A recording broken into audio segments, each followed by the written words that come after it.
ससुरालीपट्टि सबलाई नफरत मसँग यो सब कुराहरूले गर्दा म जिन्दगीमा धेरै थोक गुमाइसकेँ।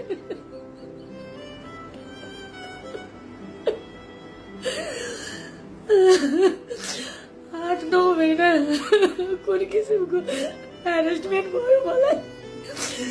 तिमीहरू गाली दिने मान्छेलाई पनि पाप लाग्छ कि कतै पाप गरेको छैन मैले आजसम्म।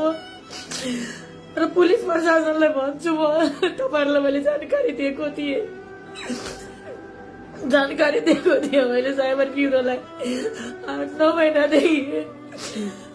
आज त्यो सानो भाइ सुनसरी जिल्लामा थाहा छैन कसले मारेको, तर जो पनि मारो अपराधी त्यो मान्छेलाई पक्कै पनि अल्लाह तालाले त्यसलाई देखाउँछ। जसले जातीय द्वन्द गराएर त्यहाँ 1 नम्बर प्रदेश सुनसरीमा जुन हमला गरेको छ, जातीय विवाद गराएको छ, त्यसलाई अल्लाह तालाले छानबिन गर्नुहुन्छ। र मलाई र मेरो श्रीमानलाई जुन हिंसा र जुन टर्चर, जुन मानसिक तनाव हामीहरूलाई दिनुभएको छ, हामी इन्शाअल्लाह अल्लाह तालाले इन्साफ गर्नुहुन्छ मसँग।